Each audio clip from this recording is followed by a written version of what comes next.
አሜን። ደግማችሁ አማትቡ። በስመ አብ ወወልድ ወመንፈስ ቅዱስ አሃዱ አምላክ አሜን። ከሁሉ ነገር አስቀድሞ ይህንን ሳምንት በሰላም ያሰነበተን ያቆየን ሌሊቱን በብርሃን ቀይሮ በቤቱ ያገናኘን እንድናመሰግነው አንደበታችንን ይፈታልን እንድንሰማው ጆሮአችንን የከፈተልን እግዚአብሔር አምላካችን በሁላችንም አንደበት ስሙ ለዘላለም የተመሰገነ ይሁን። የተከበሩ አባታችን መላከ ሰላም አባ ታደለ ቀለሙ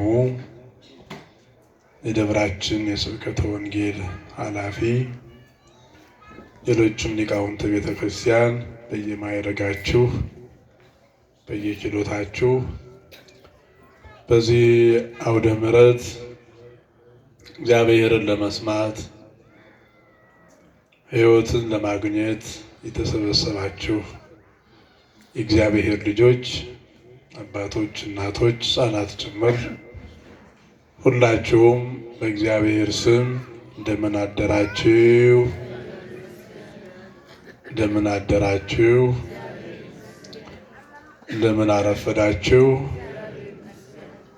የቸርነት አምላክ የምህረት ጌታ የሰላም ንጉሥ እግዚአብሔር አምላካችን ስላደረገልን በጎ ነገር ሁሉ ስለ ምህረቱና ስለ ቸርነቱ ስሙ ለዘላለም በድጋሜ የተመሰገነ ይሁን።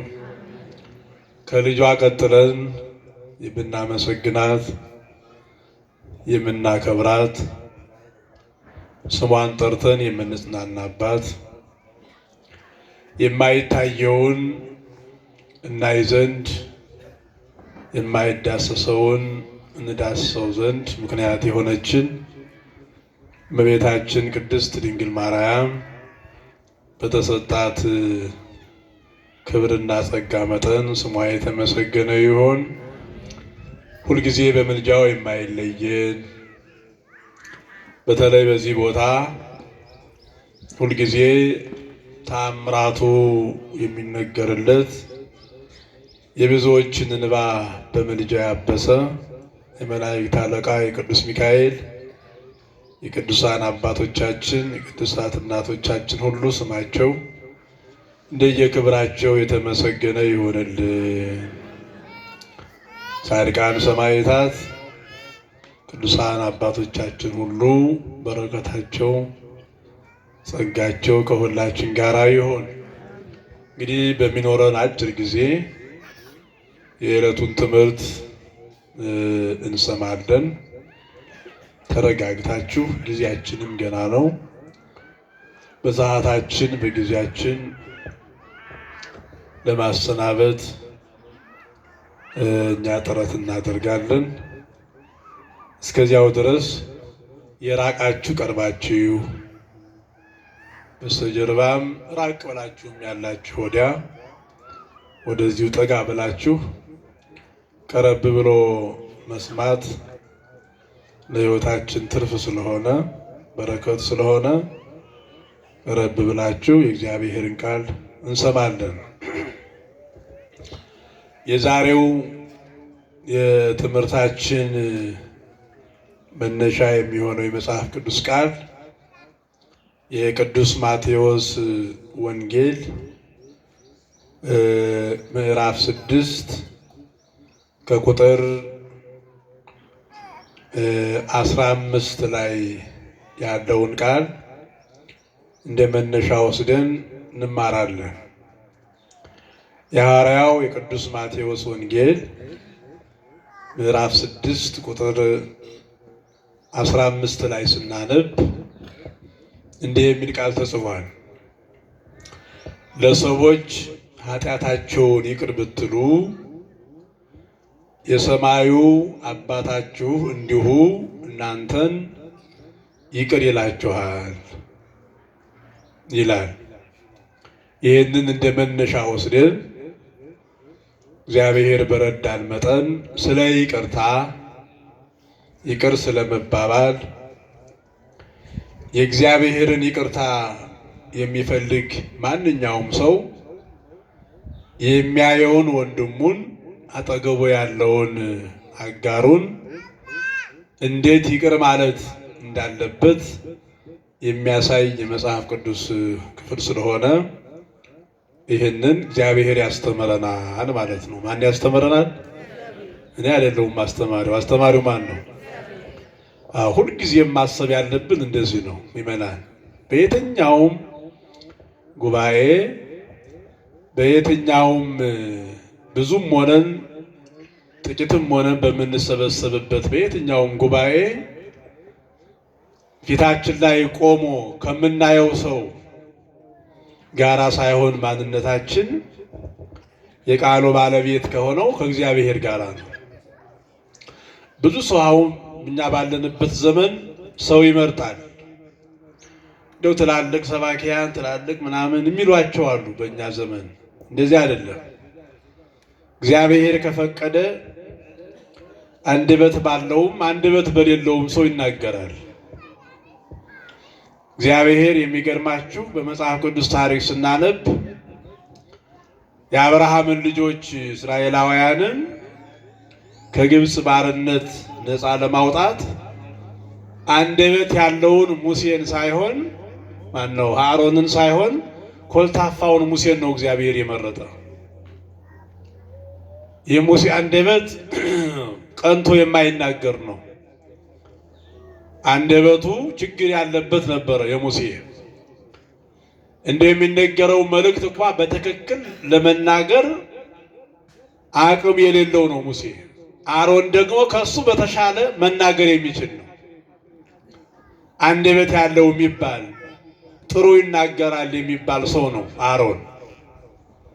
እና እግዚአብሔር ወዳጆቹን ለመታደግ የ430 ዘመን የባርነትን አገዛዝ ከነሱ ላይ ለማስወገድ ምክንያት አድርጎ የላከው የሚናገረውን አሮንን ሳይሆን ደካማውን ሙሴን ነው። ምክንያቱም እግዚአብሔር እሱ ከፈቀደ በደካማው ላይ አድሮ መናገር ስለሚችል። እውነት ነው ሐሰት ነው? እስቲ አመስግኑት ይሄን አምላክ በእውነቱ።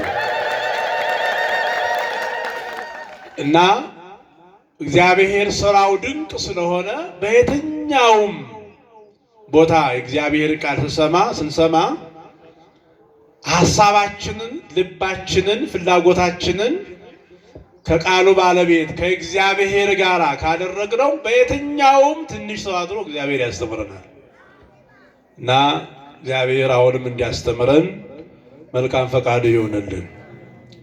ስለዚህ መነሻችን ለሰዎች ኃጢአታቸውን ይቅር ብትሉ የሰማዩ አባታችሁ እግዚአብሔር እንዲሁ ይቅር ይላችኋል። እስኪ ሁላችሁ ቃሉን ተናገሩት። ለሰዎች በርስቲ የሚሰማችሁት ለሰዎች ኃጢአታቸውን ይቅር ብትሉ የሰማዩ አባታችሁ እግዚአብሔር እናንተንም ይቅር ይላችኋል። ምን ይላችኋል? ይቅር ይላችኋል።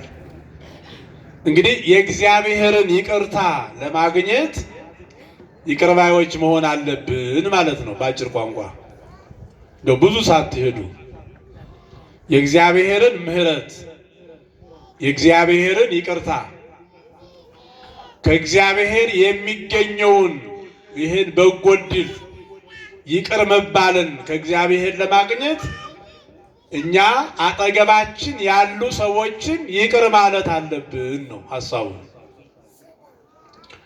እንግዲህ ይሄ ወንጌል ዛሬ እንዲነገር የሆነበት ዋና ምክንያት በቤተ ክርስቲያናችን ስርዓት መሰረት ከዚህ ከህዳር 6 ጀምሮ እስከ ታኅሳስ 7 ድረስ ስለ ይቅርታ የሚነገርበት ወቅት ነው። ስለምን አልኳችሁ? ስለ ይቅርታ። ቤተ ክርስቲያናችን ስንዱም ቤት ስለሆነች ቀድማ ሁሉን ነገር ሰርታ አስቀምጣለች በአባቶቻችን አማካኝነት። አሁን ባለፈው እንዲያሳለፍነው ከመስከረም 26 እስከ ህዳር 6 ስለምንድን ነበር የሚነገረው? እስኪ ንገሩኝ። ስለምንድን ነበረ? ስለ ጽጌ አይደለም? አዎ ዘመነ ጽጌ ብለን ስለ ጽጌ፣ ስለ እመቤታችንና ስለ ልጇ ስለ መድኃኔዓለም ጽጌ ብለን እመቤታችንን፣ ጽጌ ብለን ልጇ መድኃኔዓለምን ተርጉማ ቤተ ክርስቲያን እነሱ እመቤታችን ከልጇ ጋር መከራ የተቀበለችበት ወቅት የሚታሰብበት እንደሆነ፣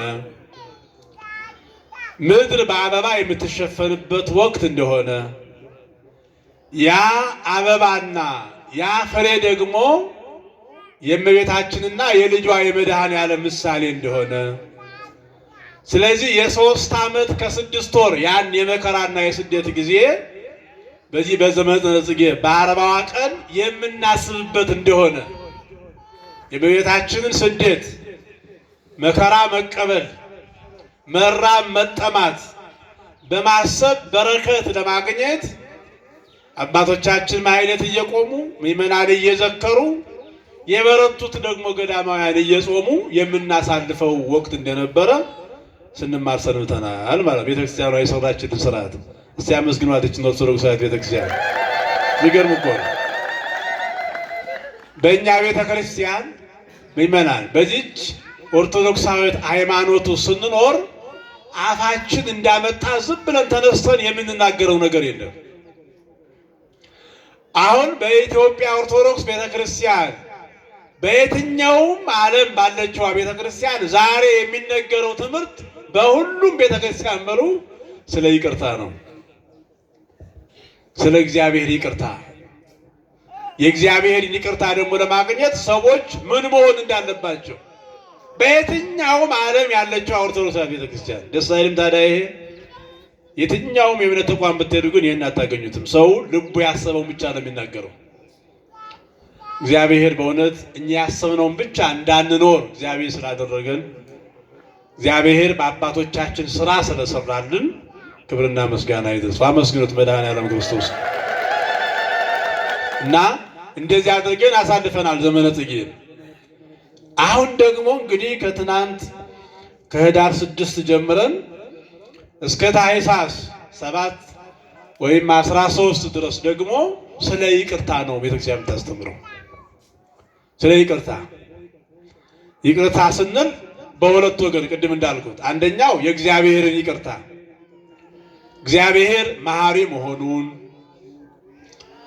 እግዚአብሔር ይቅር ባይ መሆኑን፣ የሚታገስ መሆኑን፣ እየበደልን ኃጢአት እየሰራን ለሱ የማይመች ማንነት ይዘን እየተጓዝን ወይም ቀን በቀን እሱን የማያስደስት ማንነት እያለን ግን እግዚአብሔር በይቅርታ እንደሚጠብቀን የምንማርበት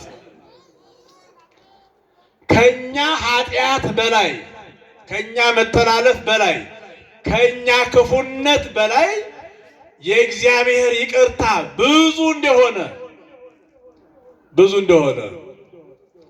ልክ እንደ መልካም ወላጅ እንደ መልካም እናት አስቸጋሪ የሆነውን ልጇን ወላጅ አባት ወይም እናት በትዕግስት እንደሚጠብቁ መቼም ወላጆች ለልጆቻቸው ያላቸውን ሆደ ሰፊነት ይቅርታ የሚያደርጉት ይቅርታ በሌላው ሊያደርጉ ይችላሉ። የምታውቁት ወላጅ ለልጆቹ ለቤተሰቡ ልበ ሰፊ ሆኖ ብዙ ችግሮችን አስቸጋሪ የሆነውን ቤተሰብ በይቅርታ ብዙ ጊዜ ሊያልፍ ይችላል። እግዚአብሔር ደግሞ ከዚያ በላይ ይቅር ባይ ነው። ስሙ ለዘላለም የተመሰገነ ይሁን። ይተስከለና በሳነ ዘትካት። አቤቱ አምላካችን ሆይ የቀደመውን በደላችንን አታስብብን ይላል ዳዊት። ዛሬ ከዳዊት መዝሙር የተነበበው ይሄ ክፍል ነው። የቀደመውን በደላችን አታስብብን። ፍጡነ ይርከበነ ሳሂለከ እግዚኦ። አቤቱ ይቅርታ ፈጥኖ ይደረግልን። ይቅርታ ምን ብሎ ይደረግልን? እግዚአብሔር በይቅርታው ዛሬም ይጎብኘን። ዛሬ እግዚአብሔር የተቆጣ ይመስላል በእኛ ዘመን። እግዚአብሔር ይቅርታውን ያነሳ ይመስላል። ምድር ላይ ከምናያቸው ክፉ ነገሮች የተነሳ የእግዚአብሔር ምሕረት እየራቀን ይመስላል። ግን እግዚአብሔር መሐሪ ነው። እግዚአብሔር መሐሪ ነው። ዳዊት ቅዱስ ያሬድ ምን ይላል? አዎ ይተዘኪሩ አበሳዚያነ ኢሃደገነ ፍጹመ ንማስን።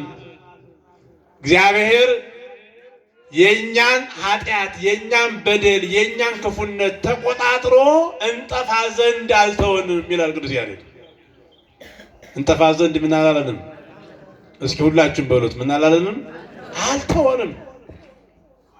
ይተዘኪሩ አበሳዚያነ ያ በደላችንን የኃጢአታችንን አስቦ ወይም ያን የእኛን መተላለፍ እግዚአብሔር በይቅርታው መጋረጃ ከድኖ በይቅርታው መጋረጃ ሸፍኖ ኢሃደገነ ፍጹመ ንማስን እንድንጠፋ በኃጢአታችን ከመኖር ወደ አለመኖር እንድንጠፋ እንድንቀጣ ምድር ተከፍታ እንድትጠን እንኳ አላደረገም እግዚአብሔር ይላል።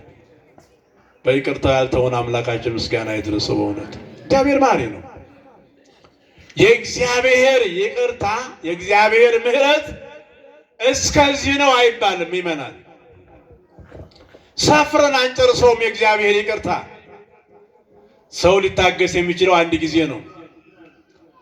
ሰው ይቅር ሊል የሚችለው 2 ጊዜ ሊሆን ይችላል። ሰው የበደለውን ያስቀየመውን ሰው በሚቆጠሩ ጊዜያት ይቅር ሊል ይችላል። እግዚአብሔር ግን ለማይቆጠር ጊዜ እኛን ይቅር ይላል። ኧረ አመስግኑት ይህን ፈጣሪ። የእግዚአብሔር ይቅርታ ባይሸፍነን ኖሮ ዛሬ እዚህ ማን ይቆም ነበረ? ወገኖቼ ማናችን ይቆም ነበር ዛሬ እዚህ? እግዚአብሔር ይቅርታው ባይበዛልን፣ እግዚአብሔር ምሕረቱን ባያበዛልን፣ የእኛን የቀን ተቀን ኃጢአት የዕለት ኃጢአት በምሕረቱ ባይሸፍንልን ኖሮ ማን ነው ዛሬ ከምኝታው ተነስቶ እግዚአብሔር ቤት የሚቆመው? ያሳልፍናቸውን 40 እና 50 ዓመታት አሳልፈን እዚህ ዛሬ ባይደርስ ነበረ ማናችንም አንደርስ። ምክንያቱም ኃጢአተኞች ነና፣ ተላልፈናላ፣ ዋሽተናላ፣ በወንድሞቻችን መካከል እግዚአብሔር የማይወደውን ነገር ፈጽመናላ። እግዚአብሔር የማይወደውን ብዙ ነገር አድርገናል። ስለዚህ እየተቆጣጠረ እመሰ ኃጢአተኑ ትታቀብ፣ በደላችንን እግዚአብሔር እየተቆጣጠረ በበደላችን ልክ ቢቀጣን ኖሮ ዛሬ የሰው ልጅ ሁሉ ከምድር ጠፍቶ ምድር ባዶ ምድር በዳ ትሆን ነበረ። ከምሕረቱ የተነሳ ያላጠፋን እግዚአብሔር ምስጋና ይድረሰው። በእውነቱ ከምሕረቱ የተነሳ ያላጠፋን እና የእግዚአብሔር ምሕረት የእግዚአብሔር ይቅርታ ልክ የለውም። እኔ አንዳንድ ጊዜ የእግዚአብሔር ይቅርታ ሰፊ ከመሆኑ የተነሳ የሰው ልጅ ተሰናክቷል ብዬ አስባለሁ። ይቅርታውን የእግዚአብሔር ምሕረት ፈጥኖ አለመቅጣቱን ሰው እያሰበ በኃጢአት ላይ ኃጢአት ይጨምራል። እንዲያውም ዮሐንስ አፈወርቅ ምን ይላል? እግዚአብሔር ምሕረቱ ብዙ ስለሆነ ኃጢአተኛ ሰዎች እግዚአብሔር የለም ብለው እንዲያስቡ አድርጓቸዋል ይላል። እውነት ነው ሐሰት ነው? ምክንያቱም እግዚአብሔር እንደኛ እንደ ሰዎች ተከታትሎ ስለማይቀጣ ተከታትሎ እንዲህ አድርገኛል ስለማይል ምሕረቱ ብዙ ስለሆነ ስለታገሰ እግዚአብሔር በምሕረቱ ብዛት የለም እስከ መባል አድርሶታል። እና ጥግ የለውም እግዚአብሔር ምሕረቱ። ለጴጥሮስም ያለው እንደዚያ ነው። ለጴጥሮስ ያለው የማቴዎስ ወንጌል ምዕራፍ 20 ቁጥር 26 ጀምራችሁ ስታነቡ ጴጥሮስ ወደ ጌታችን ቀርቦ ስለ ይቅርታ ሲያስተምር ሰማና ጌታ ሆይ ወንድሜ ቢበድለኝ ስንት ጊዜ ይቅር ልበለው አለ ጴጥሮስ። ስንት ጊዜ ነው እናንተ ይቅር የምትሉ? ስንት ጊዜ ይቅር ብላችኋል እስካሁን? ስንት ጊዜ ይቅር ብለናል? እስቲ ራሳችሁን ጠይቁት። 2 ጊዜ ሊሆን ይችላል።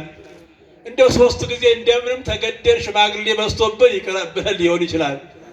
ከዚያ በኋላ ግን ድንጋይ ኮልኩለን ከዚህ በኋላ የሷን ነገር ብለን በራችንን ቆልፈን ያለ ሰዎች እንኖራለን ከኛ መካከል።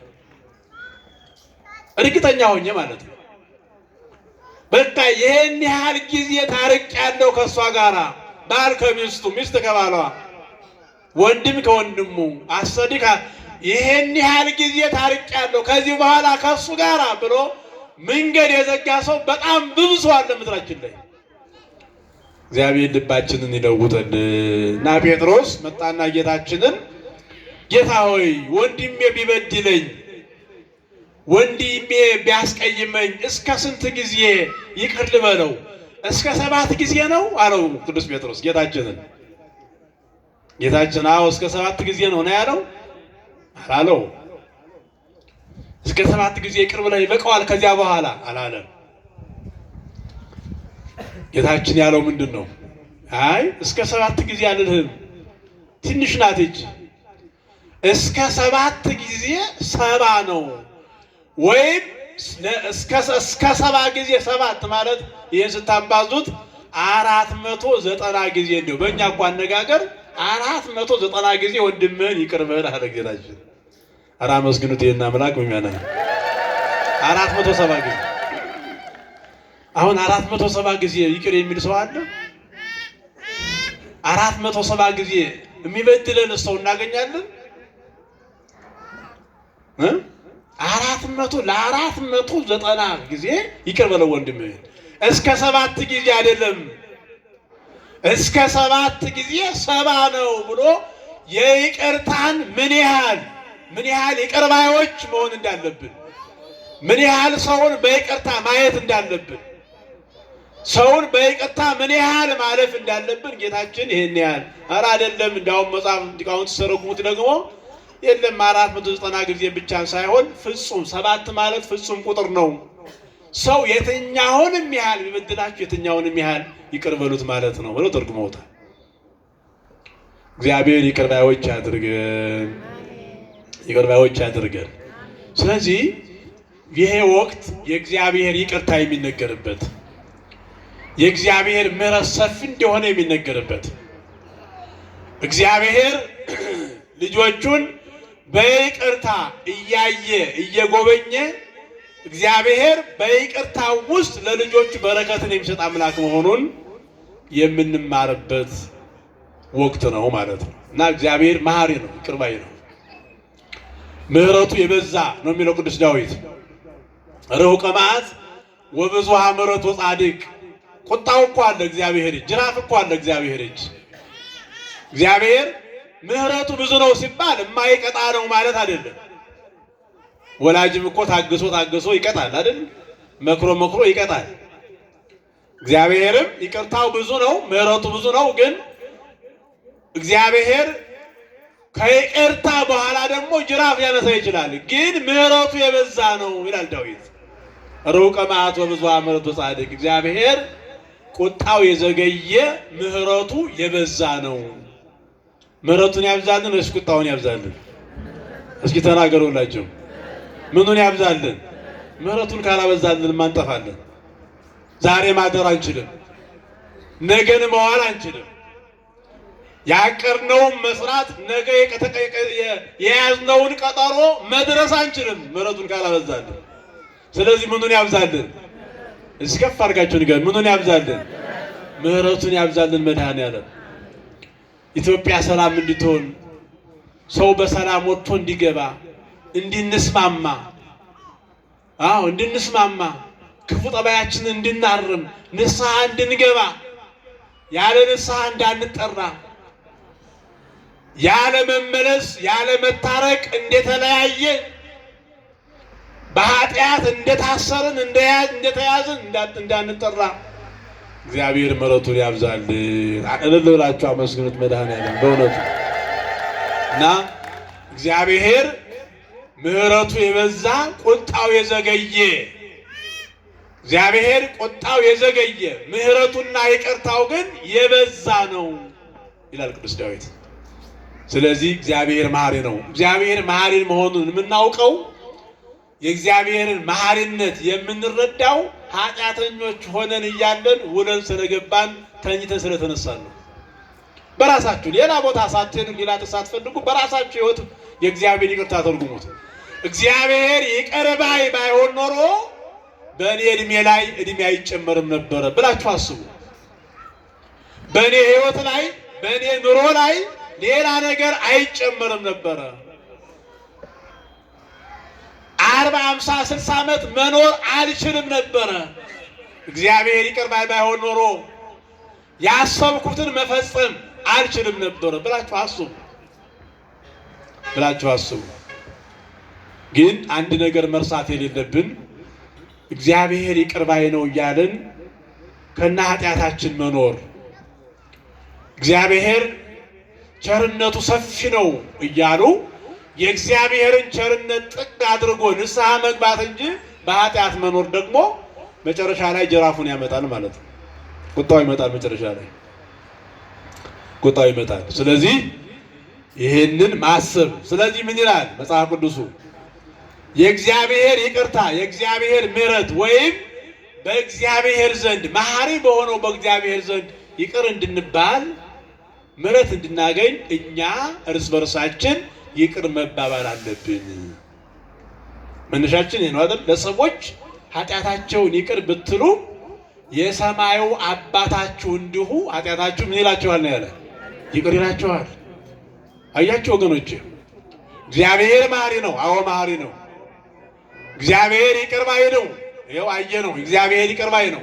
ግን የእግዚአብሔር ይቅር ባይነት በእኛ ሕይወት እንዲበዛ ምሕረቱን እንድናገኝ ከሚመጣው ቁጣ እንድናመልጥ ደግሞ እኔና እናንተ ይቅር መባባል አለብን።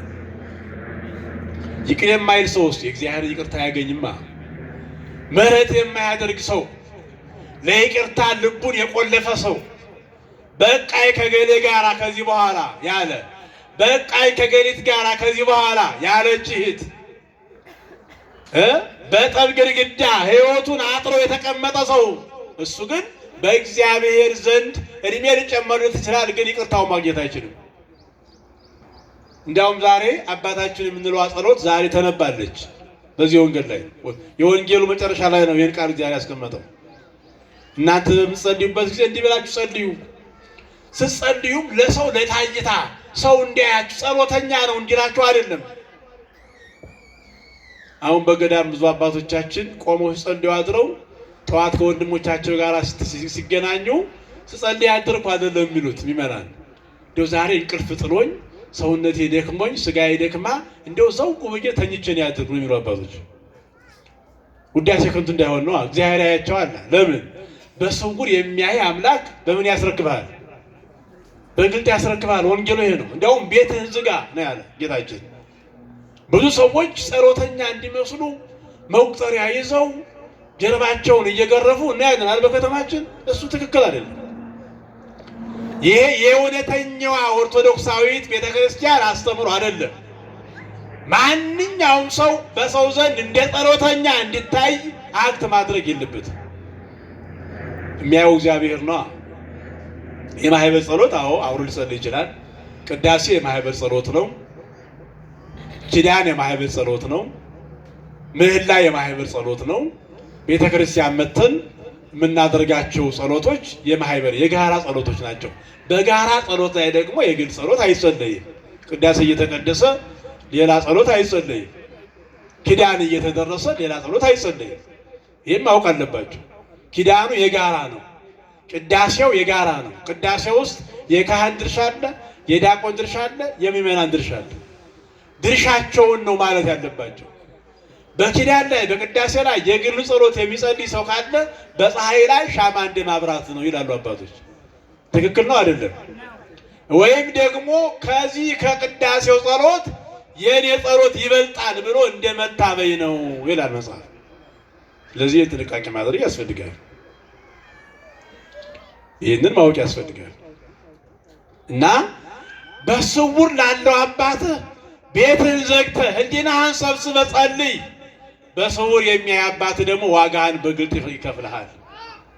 በኋላ በመላእክት ፊት የሞተ ሁሉ ተነስቶ በእግዚአብሔር በትልቁ ከተማ ጉባኤ ዋጋህን ትቀበላለህ። ከዚያ እግዚአብሔር አባታችን ሆይ አስተማራቸው። እናንተ በምትጸልዩበት ጊዜ እንዲህ በሉ፣ በሰማይ የምትኖር አባታችን ሆይ ስምህ ይቀደስ፣ መንግስትም ትበል ትምጣ። ቀጥሎስ ፈቃድህ በሰማይ እንደሆነ እንዲሁ በምድር ይሁን። ማለት በሰማይ ቅዱሳን መላእክት እንዲያመሰግኑ ፈቃድህ እንደሆነ እኔም ኃጢአተኛው በምድር ላይ እንዳመሰግን ምን ይሁን ማለት ነው? ፈቃድህ ይሁን፣ ፈቃድህ ይሁን። ወይም በሰማይ ያሉ መላእክት አንተን አመስግነው ምግብ ሆኗቸው እንዲኖሩ እኔም ደግሞ አንተን አመስግኜ በረከት አግኝቼ እንዲኖር አድርገኝ ማለት ነው። እንዲሁ በምድር ይሁን። ከዚያስ ንገሩኛ። የዕለት እንጀራችንን ዛሬ ስጠን። የዕለት እንጀራ የዕለት ያለ የነገን አላለም። የነገ እግዚአብሔር ነው የሚያውቅልን። ሰው ሁልጊዜ አሁን እንደ ዓለሙ እንደ ሳይንሱ ሰው ዛሬ ላይ ባለው ብቻ አይደለም መርካት ያለበት ይላሉ። ዛሬ ላይ ባለ ነገር ከቆም ከረካ ዋጋ የለህም፣ እድገት የለህም ይላሉ። በመንፈሳዊ ሕይወት ደግሞ ዛሬ ላይ ያለውን ነው ማመስገን ያለብን። ነገ እግዚአብሔር ድርሻ ነው። ለቀኑ እንቅፋቱ ይበቃዋል እና የዕለት እንጀራችንን ዛሬ ስጠን ካለ በኋላስ በደላችንን ምን በለን? ይቅር በለን። በደላችንን ይቅር በለን። ከዚህ አስቀጥሎ ያለው ቃል ምንድን ነው?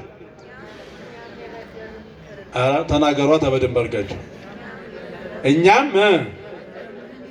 ይቅር እንድንል ግን ብለናል። እኛ አላለም እኮ ተጣልተን መተን እኮ ነው የምንጸልየው። ቂም ይዘን መተን ውስጣችን ላይ በጣም ትልቅ ነገር እያለ መጣና ኃጢአቴን ይቅር በለኝ እኔም የበደልኩትን ይቅር እንዳልኩ በውሸት እግዚአብሔር አይታይበትም። እግዚአብሔር እኮ አይዋሽበትም። ይቅር ሳንል እንዴት ይቅር ያላለ ሰው ይህን ጸሎት መጸለይ የለበትም።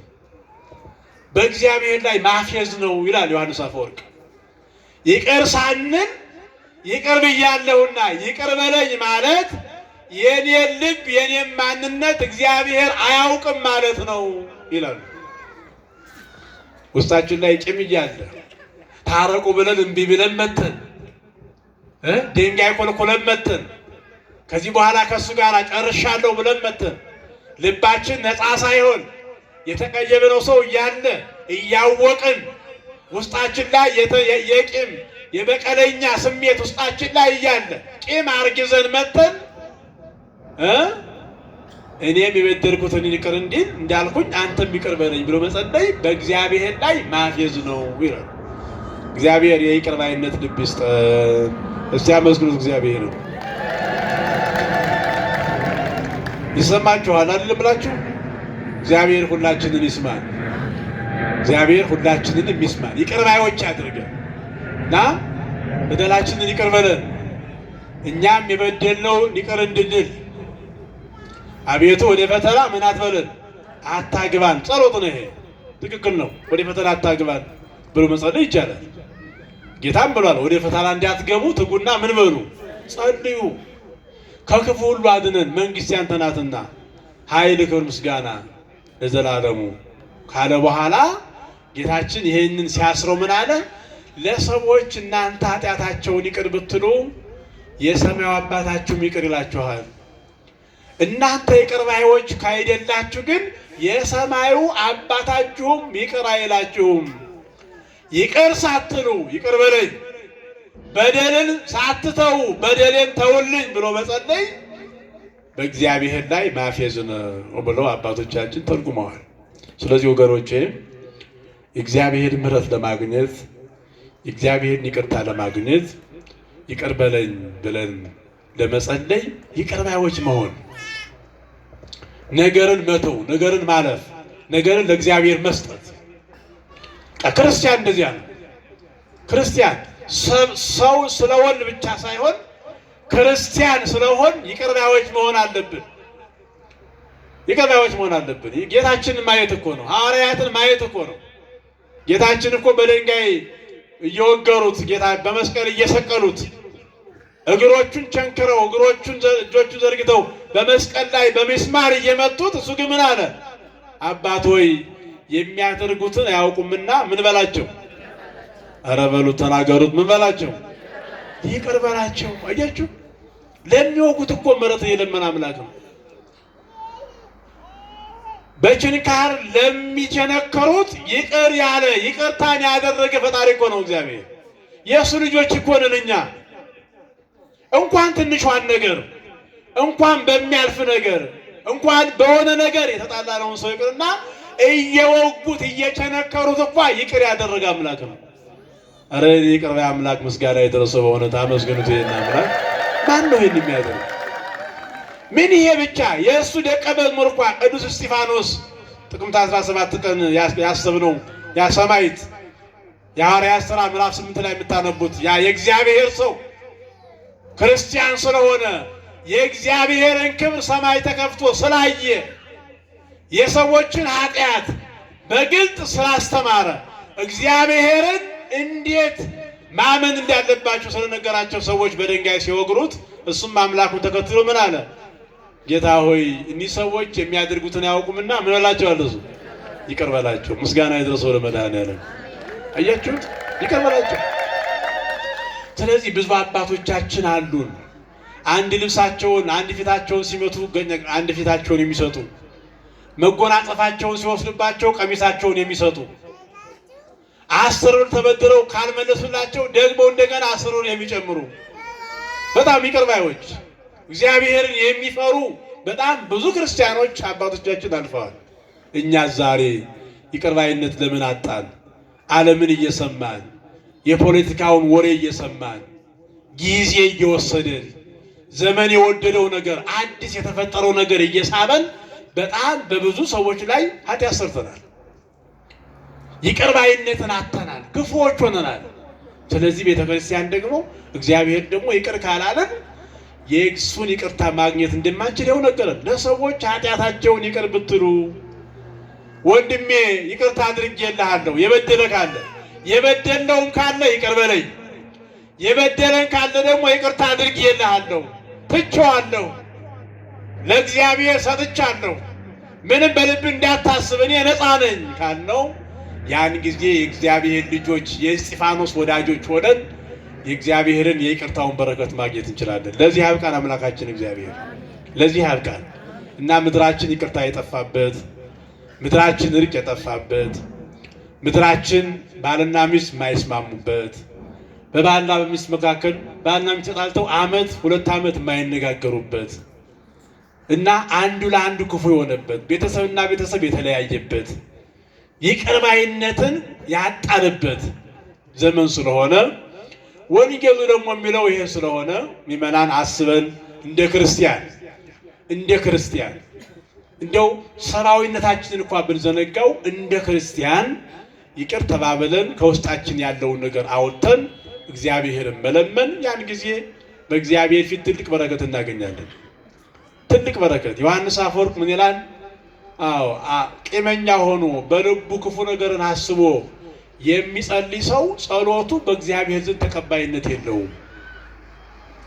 ጸሎቱ ለመስተቀይም